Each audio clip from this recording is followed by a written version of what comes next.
Good evening, everyone, and welcome to Empty Cloud Monastery. My name is Sāmaṇera Nipako, and today we will be going over the results of observing Uposatha, which is the Sakkasutta in Anguttara Nikaya 10.46. So, for those who may not know, tonight is an Uposatha day, and particularly it is a full moon Uposatha.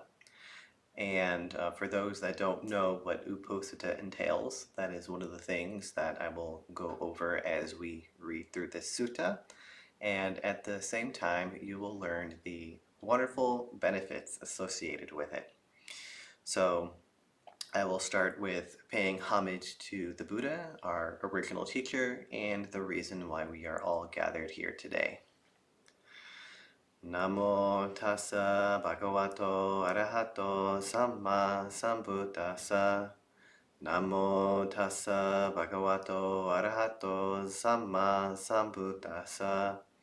Namo tassa bhagavato arahato samma sambuddhassa. Buddhaṃ Dhammāṃ Saṅghāṃ Namasāmi.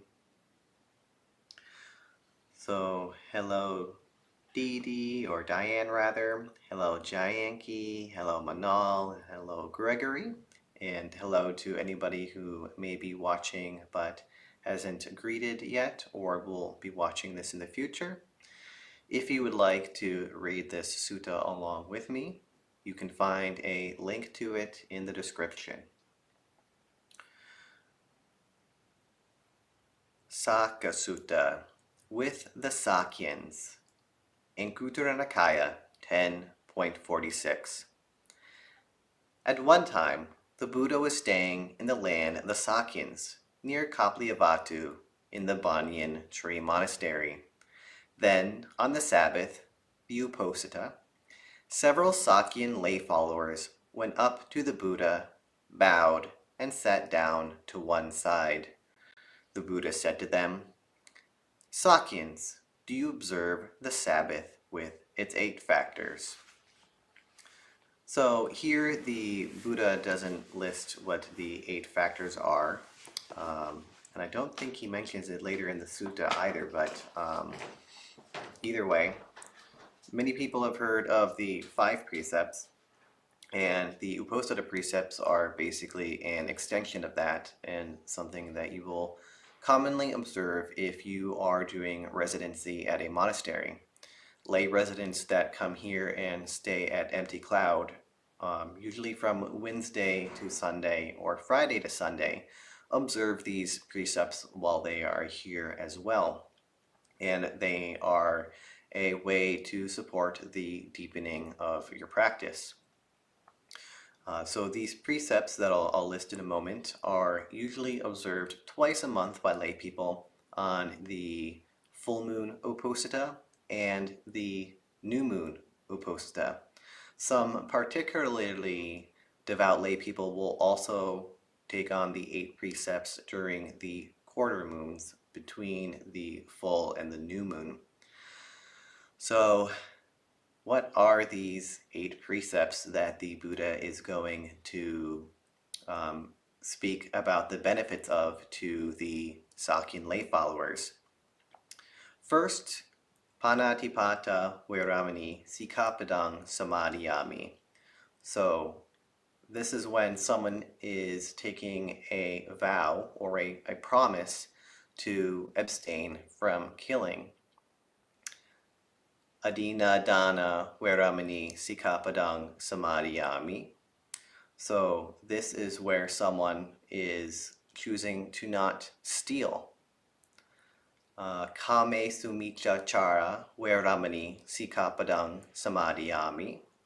Or actually, no, that's the 5 precepts. So this is a good point to mention as well. So in the 5 precepts, the Kame Sumichachara is when someone is abstaining from sexual misconduct. And what that means is basically respecting the boundaries of consent and respect within a relationship. So if you're in a committed relationship, you wouldn't cheat on your partner, you wouldn't break boundaries of physical or verbal consent. You would communicate with them, and you would be a good partner.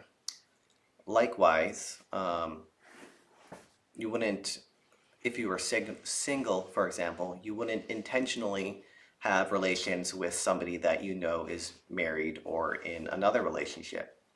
So when you follow the 8 precepts, this is turned into Abramacharya Veramani Sikapadang Samadhiyami.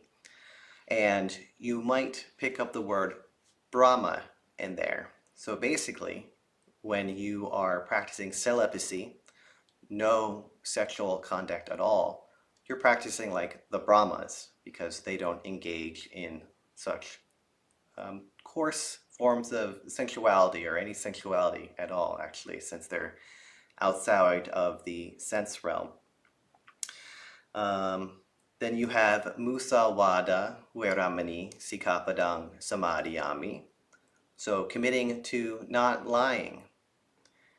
And the 5th one that you'll conclude with if you're just taking the 5 precepts on a normal day is Sura Merya Maja Pamadatana Veramani Sikapadang Samadhiyami. And this is abstaining from intoxicating drinks and drugs that cause heedlessness. So no alcohol and no drugs that are not prescribed by a doctor. And if you do use something that is prescribed like a doctor, from a doctor, such as an opioid, for example, you would only use it within the recommendation of the doctor. You wouldn't abuse it. And when you no longer need it, you would stop using it. Moving on to the 8 precepts, the next one is Vikala Bhojana Veramani Sikapadang Samadhiyami. So this one pertains specifically to the parameters that you see monastics eat in.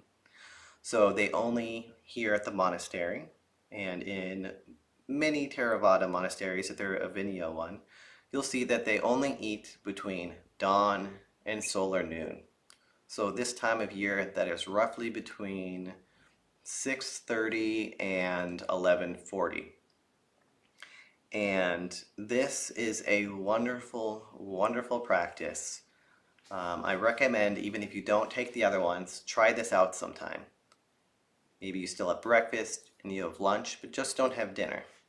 This one in particular is a precept that a lot of people struggle with when they take on the 8 because of how habituated we are to having 3 meals a day. And you'll really, really feel the pressure of sense restraint.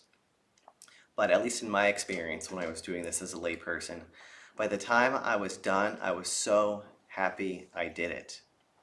But I won't get too deep into that, at the moment at least. The next one we have is Nacha Gita Wadita Visukadasana Mala Ganda Vilepana Dharana Mandana Vibhusanatana Veramani Sikapadang Samadhiyami. So this is refraining from entertainment and beautification. More specifically on the entertainment side, it is from dancing, singing, and shows, if I'm remembering the Pali correctly. So it doesn't necessarily cover all forms of entertainment, but it is still good to be aware of why you are engaging in something, even if it doesn't necessarily fall within those parameters. And then the last one is Ucha Sayana Mahasayana Veramani Sikapadang Samadhiyami. And this is abstaining from laying on high and large beds. So what this means, or at least how I usually see it applied in a modern sense, is bedding that is not excessive. So the height doesn't necessarily matter, but at some places they will consider that as a factor. But when you go to bed, what do you need for your bedding? How many pillows or blankets do you realistically need? So right now it's pretty cold here, and it's going to become very, very cold next week. So if we were to keep the monastery at the same temperature it is now, some of the residents might need to use more blankets to stay warm. When they're walking around inside the monastery, they might need to put on some more layers to also stay warm. So there's nothing wrong with that. It's being realistic about what they need based on the current conditions. If you're somebody with a CPAP or back problems, you might need more than somebody without those problems. So when you're thinking of simple bedding, it doesn't necessarily have to be a yoga mat on the floor with an old thin linen blanket and the worst pillow you could find. It just needs to be within the parameters of what you actually need, and that can look a little different for different people. So now that we've done a brief overview of the 8 precepts, which is what the Buddha is referring to as the 8 factors in the sutta here, we will continue with the sutta. Also, for anybody who is watching at any point, feel free to type in a question and I will answer them when we are at the end of the sutta. So, continuing with the sutta, Sakyans, do you observe the Sabbath with its 8 factors? Sir, sometimes we do, sometimes we don't. That's your loss, Sakyans. It's your misfortune. In this life, with its fear of sorrow and death, you sometimes keep the Sabbath and sometimes you don't. What do you think, Sakyans? Take a man who earns $50 for an honest day's work. Is this enough to call him a deft and industrious man? Yes, sir. What do you think, Sakyans? Take a man who earns $1 for an honest day's work. Is this enough to call him a deft and industrious man? Yes, sir. What do you think, Sakyans? Take a man for who an honest day's work earns $2, $3, 4, 5, 6, 7, 8, 9, 10, 20, 30, 40, 50, $100. Is this enough to call him a deft and industrious man? Yes, sir. And a point that I think is good to mention here before we continue is I love how the Buddha gives an entire range of means that people had in his time. Anywhere from earning $50 to $100 for a day's work. And even by modern standards, if you're earning $100 a day, you're doing pretty decent. So what he's teaching here is completely irrelevant to how much money you make. If you're really poor or if you're somebody that's really well off, there are still benefits to this practice. It does not matter what your economic status is.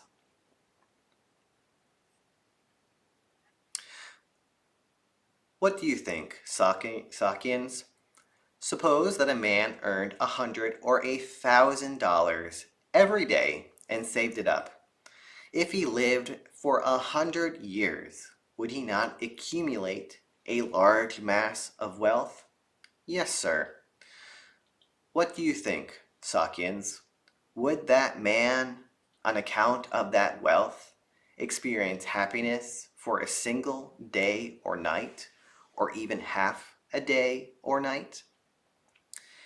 And I want to emphasize here that he says experience perfect happiness.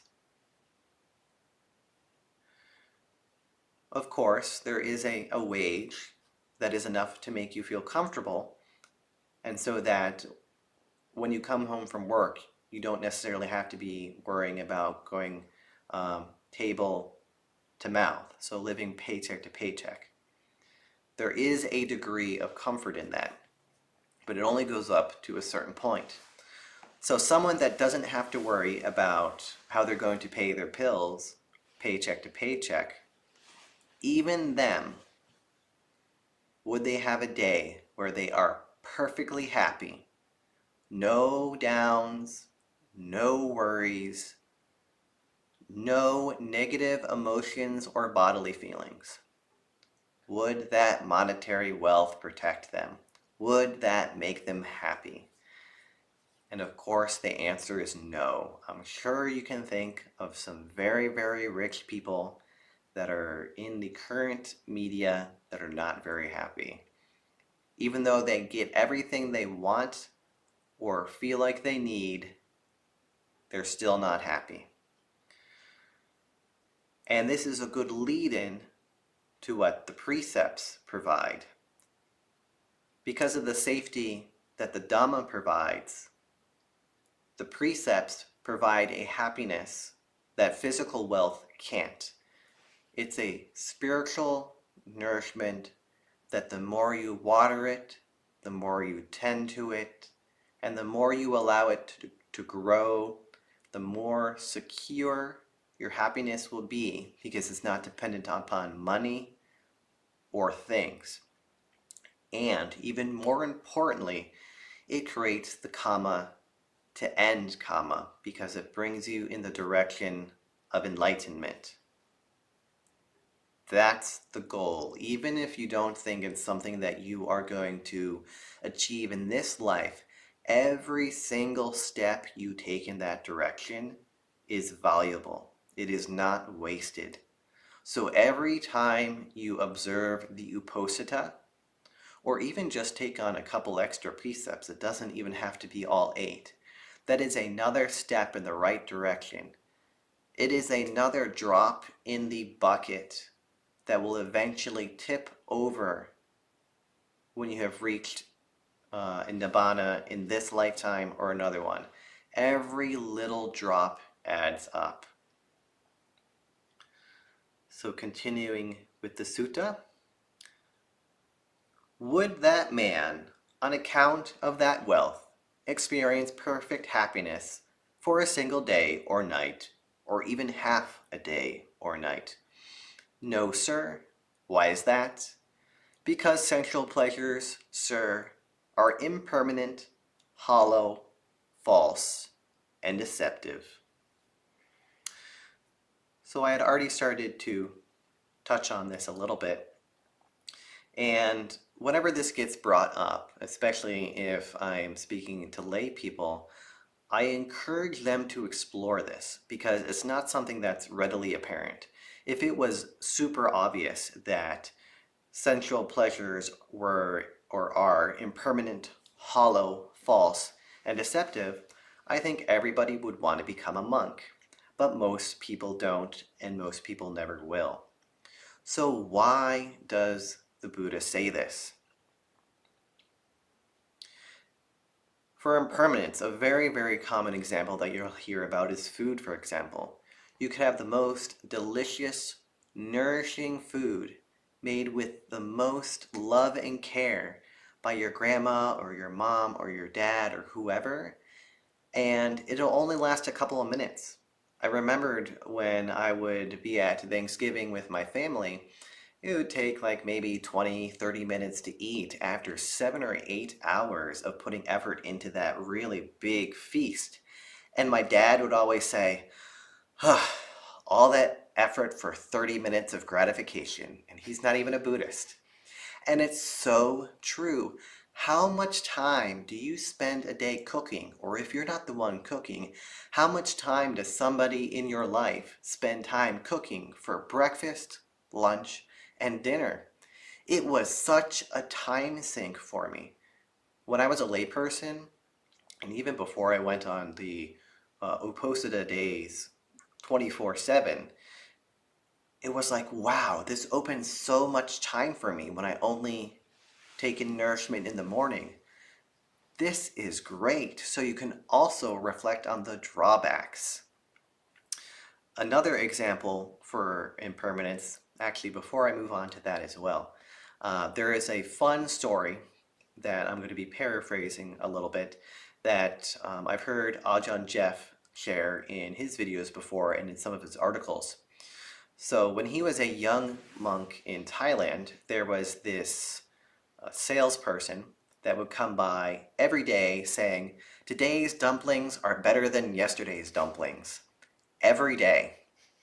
And at one point, John asked, how good could these dumplings possibly be if they're getting better every day? And I don't remember which Ajahn he was with at the time, but he said something along the lines of that this salesperson is very wise because yesterday's dumplings are either in your toilet or they're in a digested form in your intestines. So if you were presented with that, you probably wouldn't want to eat it, which is his point. So today's dumplings, tasty, soft, warm, and delicious. Yesterday's dumplings, digested and gross. So you can also reflect on that in terms of the impermanence, hollowness, and deceptiveness of food. And you eat every day, so food is such an amazing opportunity to reflect on this. But it also needs to be done in a healthy way. If you're somebody that has food issues, then you can focus on these aspects of sensual pleasures from different angles.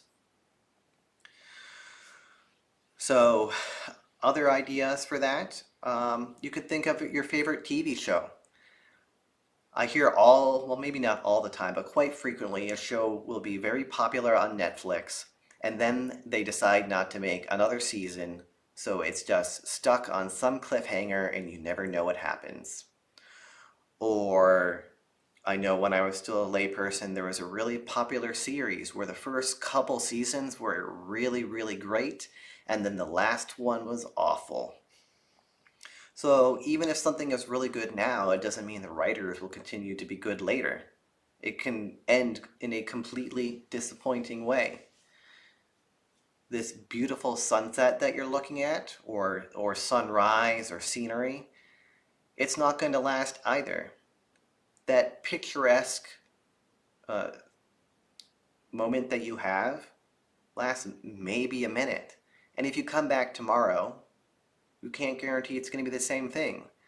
And while you won't live this long, if you come back in a couple thousand years or longer, the scenery is going to be completely different. So even that is impermanent, and you can't hold on to it. No matter how hard you try to hold on to these things, they're going to pass. So whenever you find yourselves in whatever sensual pleasures are particularly appealing to you, as well, there's a lot of common things with people. Everything's individual. What I might like, you might not like. And even if we share common interests, the exact details may be different.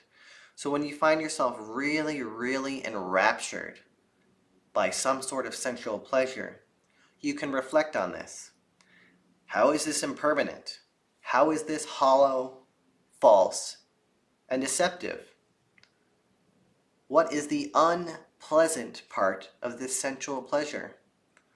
And really, really explore it. Be honest with yourself. And if this feels a little too strong or like something that you're not willing to really go gung-ho about, you can at least dip your toes into it. You can remember this is impermanent, hollow, false, and deceptive.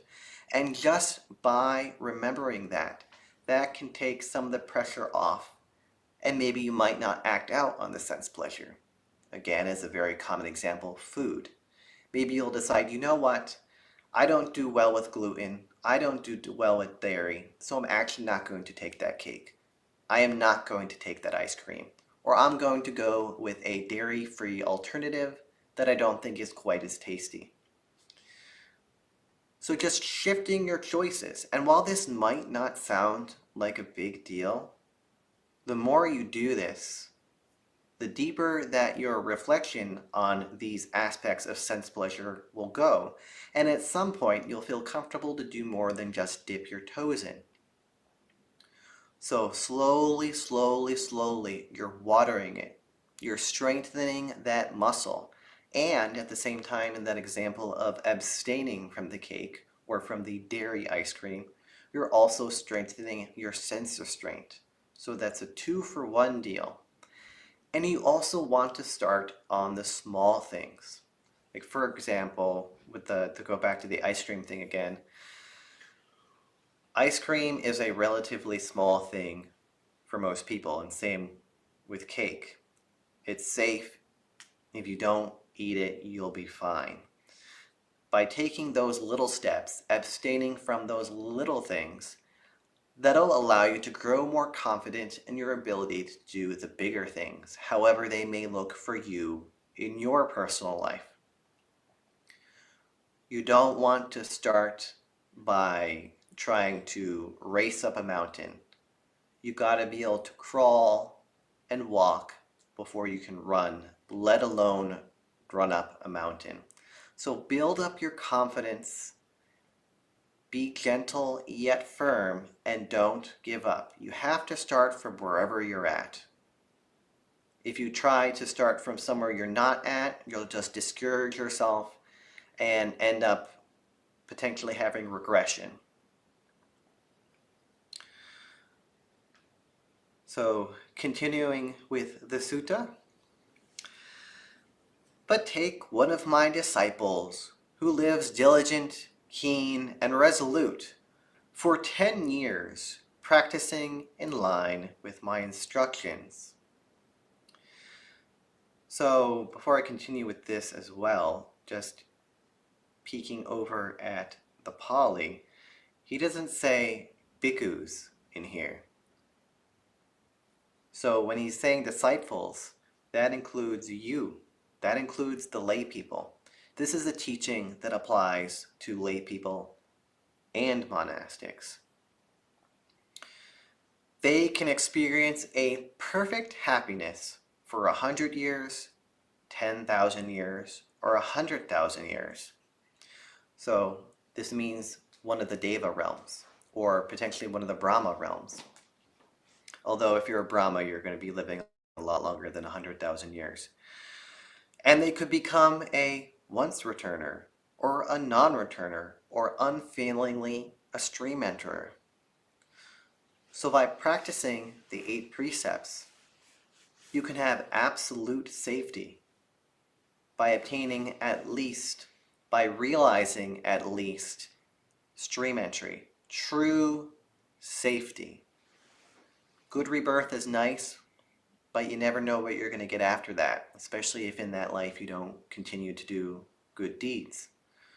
So by practicing the 8 precepts, by just a little bit of renunciation, by a little bit of sense restraint, you can get that ball rolling, and in 7 lives, at the most, realize arahantship. Let alone 10 years. Take my disciples who lives diligent, keen, and resolute for 9 years, 8 years, 7 years, 6 years, 5 years, 4 years, 3 years, 2 years, 1 year, 10 months, 9, 8, 7, 6, 5, 4, 3, 2, 1 month, a fortnight, 10 days, 9, 8, 7, 6, 5, 4, 3, 2 days, let alone 2 days. Take one of my disciples who lives diligent, keen, and resolute for 1 day, 1 Uposatha day, practicing in line with my instructions. They can experience perfect happiness for 100 years, 10,000 years, or 100,000 years, and they could become a once-returner, or a non-returner, or unfailingly a stream enterer. Wow. You see a similar teaching in another sutta elsewhere directed towards bhikkhus with a very similar sequence, where if they practiced diligently, that in as little as 1 day, they could realize the fruit of this practice. And if you don't take that leap, if you don't practice, then you could miss out on that day. You never know which conditions are going to ripen when. And even if it doesn't happen today, tomorrow, next year, or in this lifetime, you're still watering that seed. You are creating the conditions for a future awakening. If you don't create the conditions, it's not going to happen. If you don't try, it's not going to happen. But if you do try, there's a simile elsewhere where the Buddha talks about how a great storm will rain evenly and heavily on the mountains. And those mountains will fill up streams. And those streams will fill up little lakes. And those little lakes will fill up big lakes. And those big lakes will fill up rivers. And those rivers will fill up large rivers. And eventually those rivers will fill up the great ocean. So your practice is like that rain that starts on the top of the mountain. Every drop contributes to the filling of those various locations leading down to the ocean. So if you practice well, inevitably, just like that water that's starting in a stream on a mountain, you will get to Nibbana, the ocean. But if it doesn't rain, if you don't practice, it's not going to happen. You have to put in the work. So, finishing up the sutta, it's your loss, Sakyans. It's your misfortune. In this life, with its fear of sorrow and death, you sometimes keep the Sabbath, the Uposatha, and sometimes you don't. Well, sir, from this day forth we will observe the Sabbath with its 8 factors. So the Sakyan lay people felt thoroughly inspired by the Buddha to take on the Uposatha after this very inspiring talk.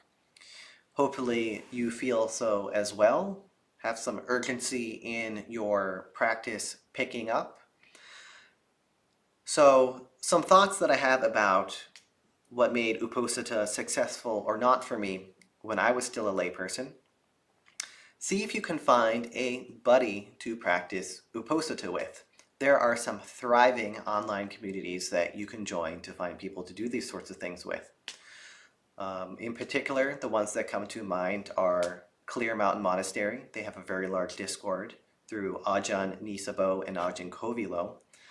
And also Magga Seka with Bhante Jayasara. When I was first dipping my toes in here, I was part of Bhante Jayasara's server since Clear Mountain Monasteries didn't exist yet. And we would have Uposatha parties. So a whole bunch of us would decide, okay, we're taking Uposatha today. And if we were struggling with something, we would communicate it with one another. So a very common thing that people would struggle with in the group would be engaging with the partner like, okay, I'm going to sleep on the floor tonight. How can I communicate this in a way that my partner won't be upset with me? Or I'm really struggling with not having dinner. How have you worked with this in the past? What worked for you? And then people would share. This is how I worked with my partner so that this wouldn't cause friction. Or this is how I abstain from food in the evening. And just making it more accessible, and you don't feel like you're alone that way. You have a community. And if you do break the precepts, you can go to those same Kalyanamitas and explain what happened. And they could be like, oh yeah, I've had that happen too. And this is how I worked with it the following Uposatha after that. Or when I watch my mind, this is the reasoning behind why I broke the precept. Another thing as well is some people, due to circumstances, just can't take all 8. Perhaps you have a physical condition where you can't abstain from food in the evening. That's also okay. When you're doing something like that, you can be like, okay, I'll take on the other precepts. I can't take this one, but I'll do the others. So you don't have to take an all or nothing approach. You can still intensify your practice without taking all 8. Another common hiccup is, like, today is a weekday. Sometimes weekdays were particularly difficult for people to take the Uposatha due to work or family commitments. Like, I can think of one person who is a nurse, and they can't be like, sorry, it's almost noon, I have to go leave and have lunch, if they're taking care of a patient. So they give themselves some flexibility. So they still don't eat in the evening, but they just have lunch whenever the opportunity arises for them based off their work schedule. So it's not following the precept to the letter, but it's following in the spirit so that they're still getting the benefit of that practice. Lastly, be creative with yourself and make it fun. If it feels like a slog, like, I have to give up my favorite things and I can't have fun today and I have nobody to practice this with and all my coworkers and all my friends and family think I'm a weirdo. I don't like that. Of course you're not going to want to do it. Instead, you could be like, yes, my friends think I'm a weirdo, so this means I can, by example, show them the benefits of this practice, because if I keep it up, they're going to ask me questions at some point. And if you're like, yeah, it completely sucks, I have no idea why they do this, or why I do this, they're not going to be compelled to do this sort of thing either. But if you can explain how it brings joy to you, how it deepens your practice, perhaps your body feels lighter because you're not eating in the evening. Perhaps your mind feels clear for similar reasons, so you have less blood going to your digestive system. Perhaps you find out sleeping on the floor is good for your back. Maybe you find out that by not engaging in entertainment in particular, again, you have a clearer mind. You won't have the TV show or the music or whatever it is going on constantly during your meditation. I can't tell you how often people will be like, is it normal to have music I was listening to earlier today or last week playing during my meditation?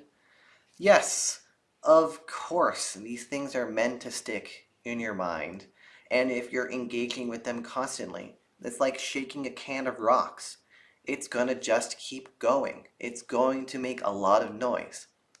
So you can see the benefits in your meditation, which is a very key point. Precepts, sila, is incredibly important if you want your meditation to go anywhere. This doesn't mean you have to take on the 8 precepts, but a minimum of the 5 precepts if you want to see improvement in your meditation. And even just here and there, twice a month, maybe even once a month, you can take on the 8 precepts and get the benefits of it. So, rejoice. This is such an incredible opportunity. Here you are, listening to me on a Thursday night talk about morality. What a precious gift. When I first started to practice, stuff like this didn't exist. It was incredibly hard to find resources online. There was no online communities, or there were a couple, but they weren't really good. They were all forum style and mostly for debate.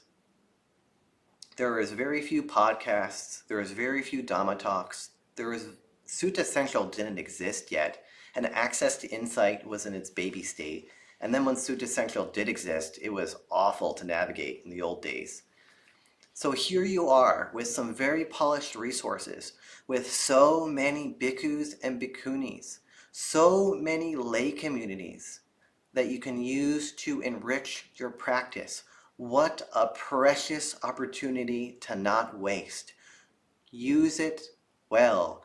Be creative. Be joyful. And if you're not sure how to do those things, that's what your Kalyana Mittas are for. So reach out to them. So I think that is all I'm going to say about the sutta at this point. I'll respect the sutta with 3 sadhus and then see if there's any questions. Sadhu, sadhu, sadhu. So, hello to Elaine, Ryan, Ma, and I see one question from Diane. Venerable, a question. Online, there are some contradictory allowables regarding abstaining from food in the evening. Example, is milk allowable? So, allowables are a very tricky subject. Pretty much every single monastery that you go to is going to have slightly different guidelines. So, when you look onto this from how the Vinaya rules are followed on the monastic side, it's usually recommended that you just follow whatever the monastery follows. And if it's something that you don't want to take, then you just don't take them in the evening. So for example, if I was at a monastery and you could eat in the evening, because you do see that sometimes, I just wouldn't. The other monks are doing their own practice, and it's not my business. So in terms of allowables that are generally considered as fine at most monasteries that you'll go to, you'll see that honey, or basically things that are just sugar, like honey or molasses, tend to be fine. There is debate on stuff like candy. So for example, gummy bears, they're basically just straight sugar with a little bit of gelatin. Some monasteries will think those are fine because it's just sugar, and others will say no because candy isn't really medicinal, unless perhaps you have diabetes or something where you need sugar quickly in certain instances. But at many, many monasteries, you will see candy. Ghee or butter. So these are sources of healthy fats that are slow digesting. So between the sugar and the fat, if you were to mix them together, for example, that could help keep you going in the evening. And I think oil is also on that list. So I know some bhikkhus that'll just drink olive oil or almond oil because it's high in calories and it helps keep them going, and it's usually like shot sized or less, so very small amount. So those 5 you'll generally see, and I do think I'm forgetting one. But then once you get into more specifics on allowables, this is where you will see a lot of difference from monastery to monastery. Some will allow cheese and some won't. That's a big one, for example. The herbs that are considered medicinal will vary from monastery to monastery. So a good way to test this would be to visit a monastery of whatever tradition you follow, see how they do it, and then you can bring that home with you. So for example here, we often will have dark chocolate, so no dairy, no nuts, no seeds or fruit in the chocolate.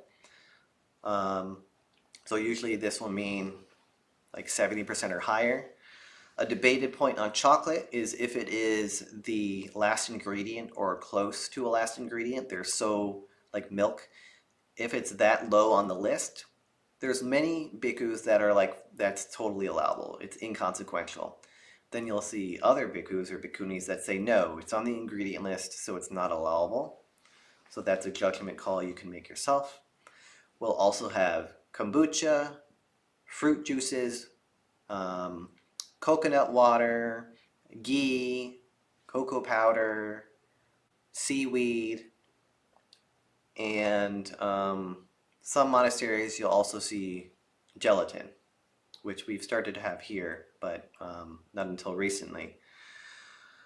So, oh, and soy milk, that is another one that you'll see here quite frequently because it's a bean broth. And if you're sick at monasteries, you might also see bone broth. So those are some guidelines you could follow if there's not a monastery near you that you could visit. And also be honest with yourself. Just because you can have something doesn't mean you need to have it. and how much. So maybe you need a little bit of something to take a medication in the evening. What's the difference between 2 pieces of chocolate and 3 pieces of chocolate? Greed. Greed is a big deal. So while the difference between 2 and 3, number-wise, isn't very much, practice-wise, it has a big impact.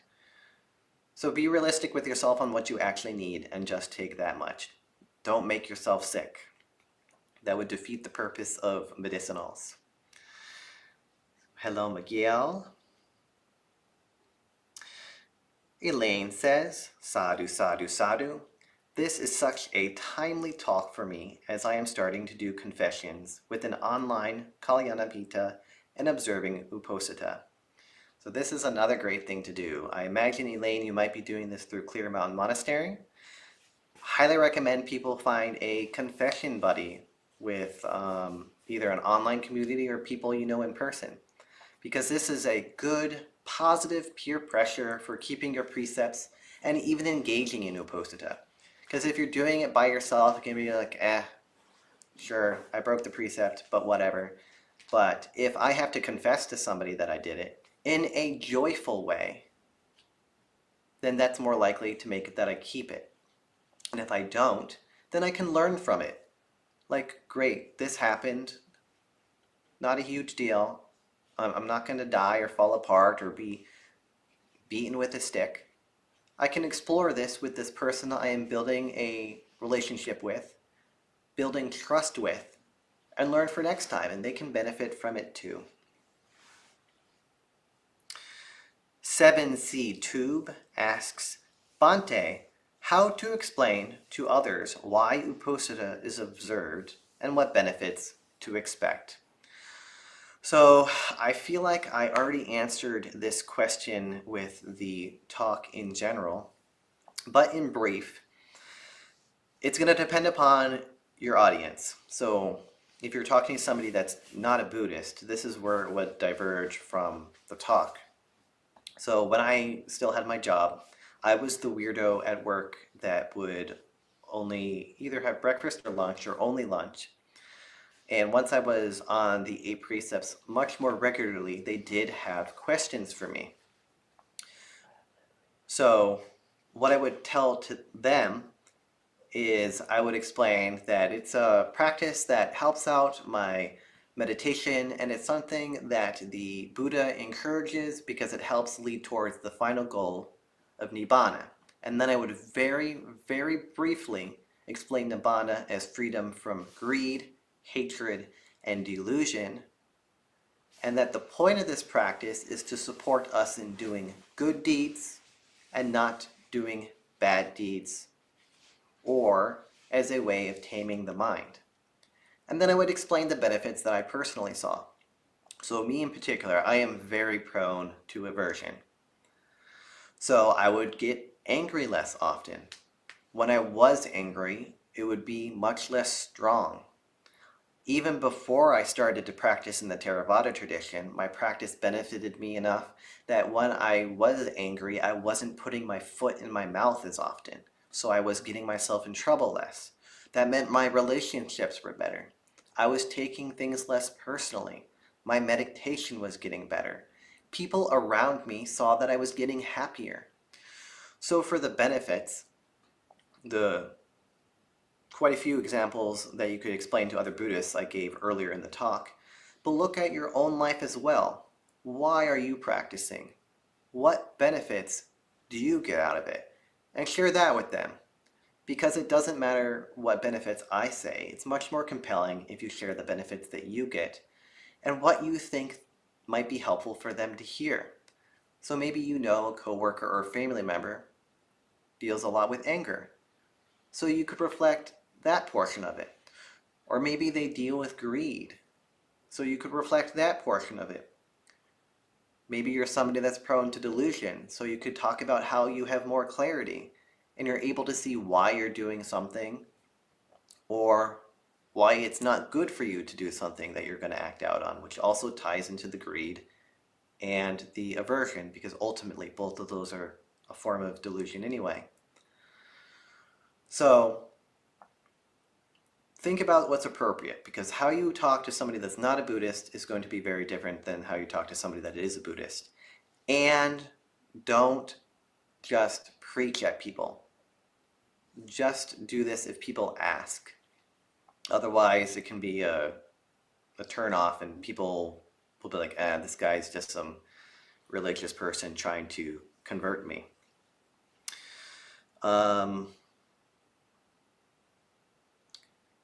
And what to expect? In the beginning, it'll probably be difficult, but it's worth it. And if it's not difficult, then great. Continue to practice it anyway. That means that your sila and your sense restraint and your practice might already be strong. Ryan asks, Dear Venerable, how often per week or for how long were you on Uposatha before ordaining? Maybe you mentioned it. I didn't join till later. So this was gradual. I had wanted to become a monk for about 15 years before I actually was able to ordain. And when I first started, I was actually in the Zen tradition. So it wasn't until I met Bhante Jayasara and his community that I started to do Uposatha days, which was around like 7 or 8 years into my practice. In the beginning, I would just do it sporadically. So maybe once a month. I was very attached to music in particular, so that was very hard for me to give up. But I saw all these other people in the server having a great time and an awful time observing Uposatha. So that positive peer pressure encouraged me to slowly start doing it more.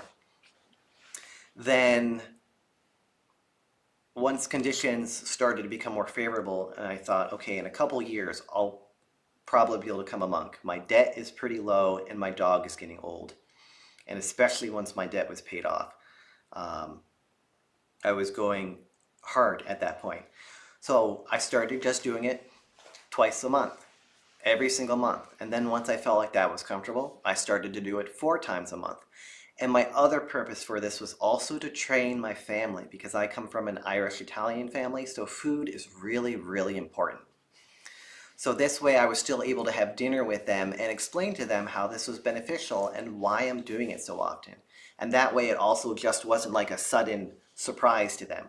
They could see it gradually, and that I was okay. I wasn't starving to death because I wasn't having dinner. So it was not just training me, but also my family around me. And since I wanted to become a monk, I also explained that angle of what it's like in a monastery. And then I built up from 1 day to 2 days, and then I think I skipped over 3 and 4, and I hopped right to 5 or 6. And the reason I didn't immediately go to 7, which is a little funny to say on the air, but I had a long-term Dungeons and Dragons campaign with my friends.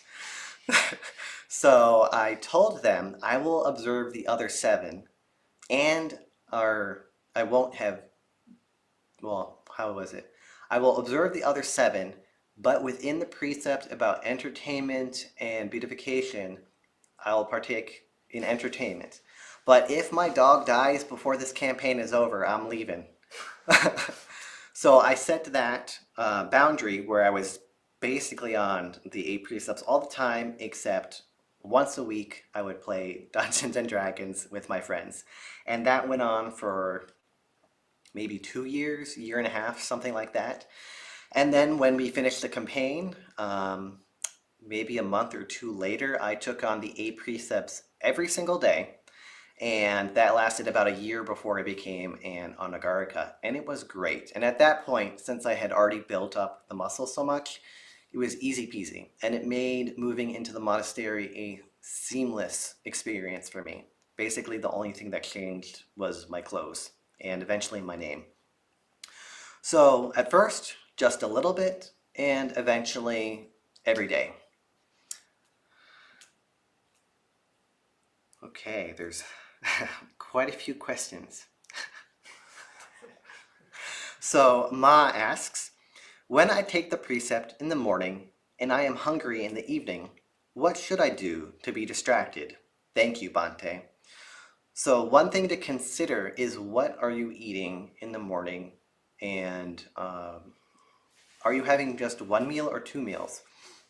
Regardless of if you're having one or two, make sure whatever you're eating is nutritious.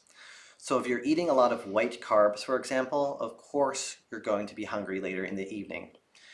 On these days, it is especially good to see if you can eat things that are slower digesting. So whole grains, healthy fats like avocado or salmon or nuts and seeds. So things that are slower to digest. Really make sure you're having a nutritionally balanced, hearty meal. You also might need to eat more than usual. So if you normally have a light breakfast and a light lunch, you might need to have a heavier breakfast and a heavier lunch. Or in my earlier days, I was a lunch and dinner sort of person. I didn't usually eat breakfast. So I switched my schedule. I started to eat breakfast and lunch. And that was really hard in the beginning, honestly. But it made it easier when I was hungry in the evening to tell myself, it's okay. I ate well. I got enough calories. My body is just used to eating now. I'll be fine. So what to do to be distracted? I wouldn't necessarily distract yourself, but I would spend your time doing productive things. So one thing you could do is if you have that support network, you could reach out to your support network and say, hey, I'm struggling with this in this specific way. How have you dealt with this in the past? And then, of course, an answer that you're probably going to expect is you could do things like meditation and study. Another thing that might make it easier that I actually meant to mention earlier is if you can't take it on a weekday, decide that a Saturday or a Sunday is your Uposatha day. It doesn't have to be on the Uposatha day. Picking one day a week to do it on where you are most likely to succeed. And this way you also will have more control over your schedule. Since you wouldn't have worked for 8 to 12 hours that day, you can have more energy to practice. So if you know around, I don't know, maybe 5 p.m. is when you have dinner, that you're going to have a hard time, sit down and meditate. If you think that you're going to have a hard time focusing on your meditation, listen to a guided meditation. If you normally sit for half an hour, see if you can extend it a little bit, even if it's just 5 minutes. Sit for 35 minutes. Just push yourself a little bit. Read the suttas. And if you have a short attention span, so the Majjhima Nikaya or the Dika Nikaya is just too much, open up the Anguttara Nikaya or the Samyutta Nikaya. In the beginning of the Anguttara Nikaya, every single sutta is one line. You can do it. You can read a whole bunch of one-liners. And this will also help strengthen that muscle of reading the suttas. So that's another one. Maybe have a meditation party. Have a sutta study party. Listen to Dhamma talks. There are so many talks online about the suttas. So you could crack one of them open and you could read the sutta as they're discussing it. There is a lot of suttas like that on here.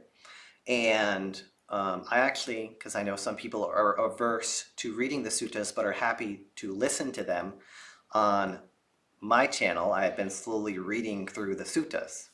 So if you prefer to listen to the suttas rather than to read them, that's also an option.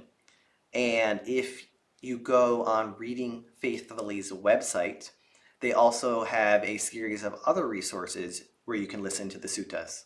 Some of them chanted in Pali and some of them read in English. So work with your brain. If you're averse to reading, see if listening could work. Do walking meditation. Do standing meditation. Do some chanting. Find ways to fill up that gap of time with productive practice. And if you find that you've been practicing really hard all day, you could also go to bed earlier. You don't necessarily need to be up late. That way, when you wake up the next morning, you will feel like you were fulfilled because you spent your day well, practicing the Dhamma, and you got a good night's rest. Which, practicing well, especially metta in particular, sleeping well is one of the benefits. So Elaine follows up. I wondered about kombucha because I have a chronic digestive disease. I also have chicken broth a couple of times a month. Confessions is going to up my practice. So on the note of kombucha, that is one that does depend upon the monastery, but this is one here where we do use it as a medicinal thing. But I hope your confessions go well. I was doing them for a little while as a layperson, and I made some wonderful, beautiful friendships from it. So sadhu, sadhu, sadhu.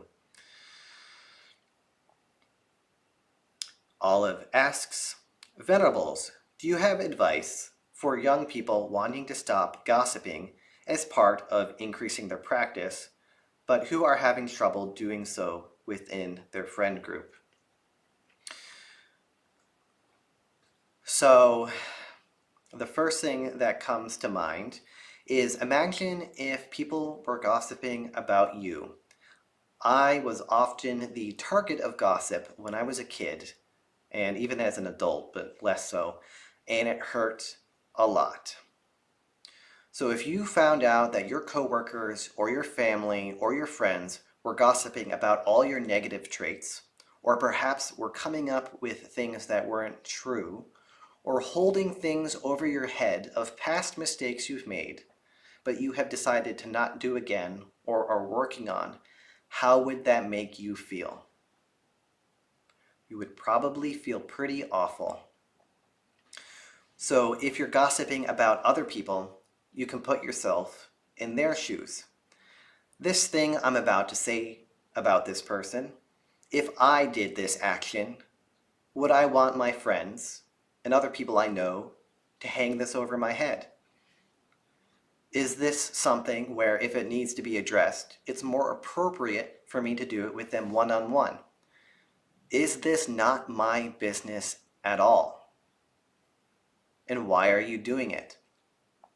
Another example I can think of is there is one person I knew when I was still in lay life who long after he was no longer associated with this group of people that were gossiping about him, literally 3 years later, they were still talking about the same sorts of socially weird but really inconsequential things that this person did almost every single day. And it just flabbergasted me. Do you want to be that type of person who is spending their time and their energy making fun of somebody? Even if it's something that is a little bit weird, is it really worth it? And while this portion of right speech isn't part of the precepts, it's a really important one.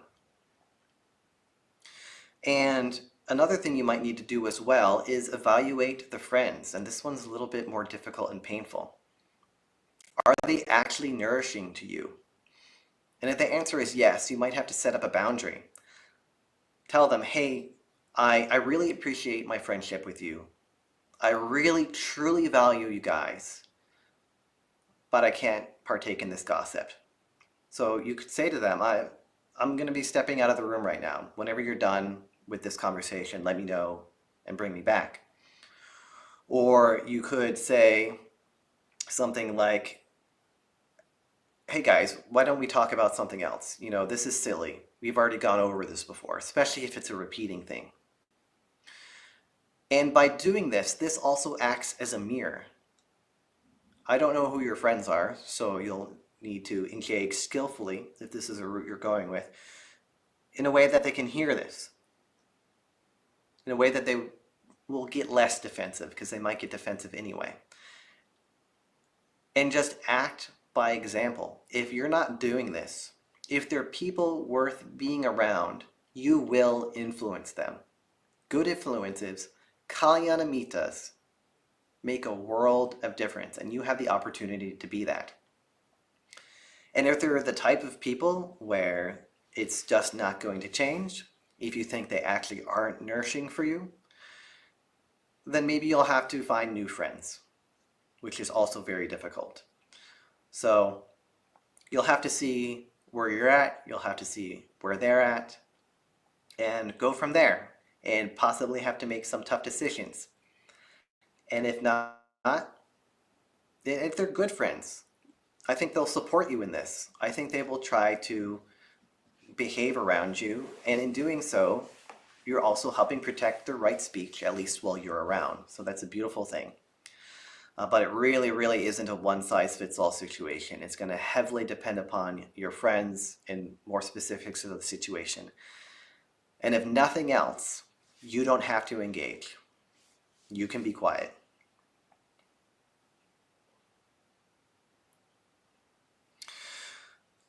So Elaine says, Bhante, what is the significance of having Uposatha days often on full moon days?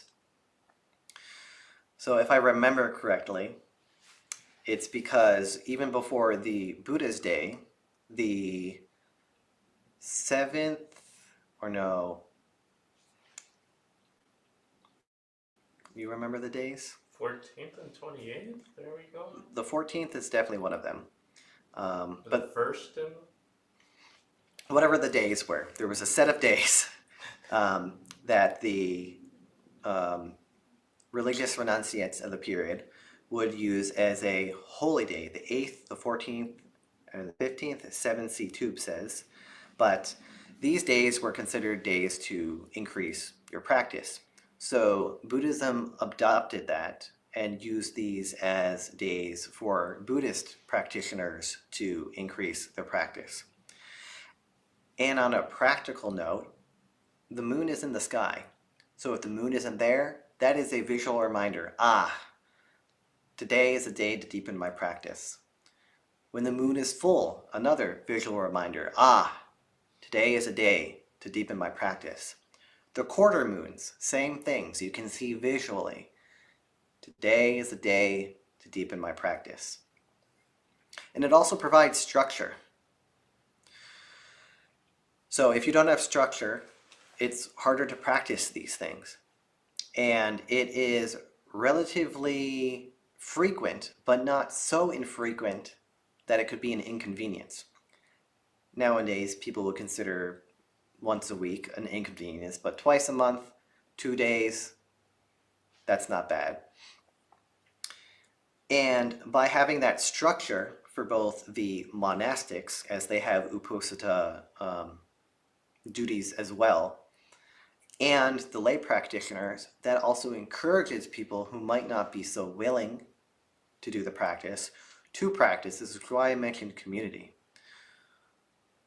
So just off the top of my head, that is some benefits of it, and I think related to the significance as to why the Buddha adopted it. Plus, if this is something that people are already familiar with from other traditions, when they became a Buddhist, it was easy to adopt in a Buddhist way because they were already familiar with how it worked. And related to this, 7C says, monks, you should assemble on the 14th, the 15th, and the 8th day of the half month. So thank you for that quote, 7C. And that's the last question I see online. So I think I will conclude the talk at this point. Thank you everybody who attended the talk tonight. Sadhu for your practice on the Uposatha and wanting to learn more about the results of observing the Uposatha. I hope that this encourages you to practice the Uposatha more and thoroughly. I hope that the examples of how I practice it from my lay life are beneficial. And if you need any assistance finding some of the resources that I mentioned, such as Clear Mountain Monastery or Magga, if you email the monastery, I will get those resources for you. Community is really so important and makes such a big difference for Uposatha. I cannot overstate that. But as many of you know, on 8 a.m. and 7:30 p.m. Wednesday, Thursday, and Friday, we have these talks. We also have in-person opportunities at 5 o'clock, Wednesday through Saturday, 5 o'clock p.m. And on Saturday, we have a program from 6 to 7:30 in person. And on Sunday, we have all-day activities. So starting at 8 a.m., people can come and volunteer at the monastery. At 11 a.m., we have our meal offering. We recommend coming a little bit earlier than that if you would like to offer food. And then we have our program from 1 o'clock to 4 o'clock p.m. We also have residential opportunities, so guests can stay from Wednesday to Sunday or Friday to Sunday. This will be going on until the end of the month, as in January and February we will be entering winter retreat, but beginning the first weekend of March, we will be having residency opportunities again, and applications are open for then.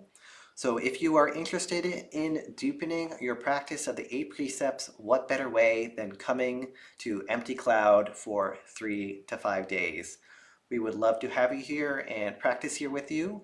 And we have such a rich, wonderful lay community, both online and in person. So it could be another way to build up that support network for your practice. Suki Hotu, may you all be well and practice well. May you stay warm if you are in somewhere that's about to be affected by the polar vortex.